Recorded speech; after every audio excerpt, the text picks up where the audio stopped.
If you're dealing with knee pain, this video is for you. Make sure you stay to the end, and I promise with the information I'm giving you, your knee pain will be gone for the rest of your life. I'm kind of tired. Anyway, let's get to it. So the first phase of 4 on our knee recovery journey is going to be focusing on ISOs or isometrics in the weight room. And most athletes and coaches know about ISOs and how beneficial they are, especially for injury recovery or injury prevention. But a lot of coaches or athletes, I don't believe they exactly fully utilize ISOs because it's mostly short duration. It's like 5 to 7 second holds. But if you want actual recovery, you need to push yourself. Even if you're dealing with a little pain, you still need to push yourself in the weight room. So instead of 5 to 8, even 10-second holds, we're doing 20, 25, 30-second holds. So for an example, in the video, we're doing wall sits, 30-second wall sits. We can do 2-3 sets, 30-second wall sits. For the leg extension holds, we're doing 2 to 3 sets of 20 to 30 seconds with very, very low resistance. Now, we focused on ISOs in our first phase for knee recovery because ISOs are known for basically building a foundation without injuring your knee further, because they're not putting, a tremendous amount of pressure on the knee. So we still get that blood flow to rebuild our tendon tolerance, and we can.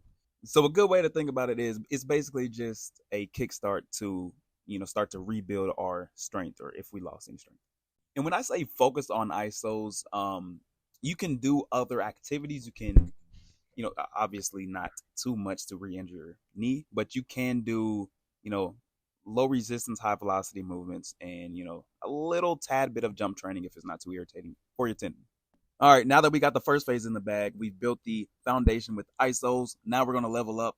Welcome to phase 2, which is eccentrics, aka the real secret for knee recovery. And for those that don't know what eccentrics are, it's basically just focusing on the downward phase of the exercise, or any exercise with a emphasis on our downward movement, such as the example shown. We have the single leg RDLs.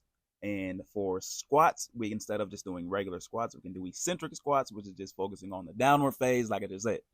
Now, the example I'm doing is called HSR squats, which stands for heavy, slow resistance squats. And so how I do it is I do 5 seconds down. I try to do 5 seconds down. Sometimes I get lazy, do 3-4 seconds, but do as I say, not as I do. So 5 seconds down, the hold for 3 seconds. So a 3-second ISO. And then we're on to our concentric phase of the squats. And speaking of concentrics, that happens to be our third phase of 4 on our knee recovery journey. Now, the concentric phase is basically just the opposite of eccentrics. We're going to be focusing on the upper phase. So a good concentric exercise is pin squats, which is what I'm doing in the example.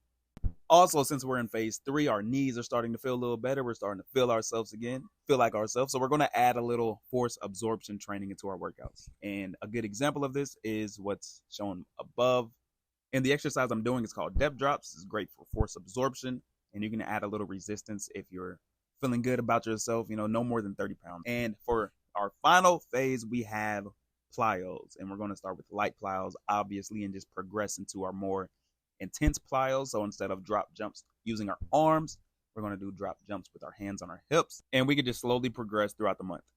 Now, for a bonus, I'm just going to give y'all a few tips that'll help you on your knee recovery journey. I still to this day believe that backward sleds are actually underrated, even though they have been, popularized thanks to Ben Patrick. He played a huge role. That's knees over toes guy for those that don't know, but he definitely helped popularize backward sleds. And the name of the game is, how do we get blood flow? How do we promote blood flow to our tendons and to our supporting joints without putting pressure on our tendons and supporting joints? And the backward sled is basically the answer, right? You're not going to be putting a lot of pressure on your joints, on your knee, and you're going to be getting a good amount of blood flow to that area, to your knee. And last but not least, let's talk about foam rolling. I'm pretty sure y'all knew this was coming, but the more that I study the body, the more that I realize how connected everything is. Foam rolling, your hamstrings, definitely your quads, and even your calves will have a positive effect on your knee health. So I suggest you do this every day, to be honest with you. You can do this daily, after every workouts, after every training session, most definitely. But yeah, it's definitely something you don't want to miss out on, especially if you're dealing with any kind of knee pain or discomfort. But that's all I got for y'all today. If y'all have any questions, leave them in the comment box and I will get back to you as soon as possible. Don't forget to like and subscribe, all that good stuff. And till next time, we out. Billy wanted to say something. Say we out.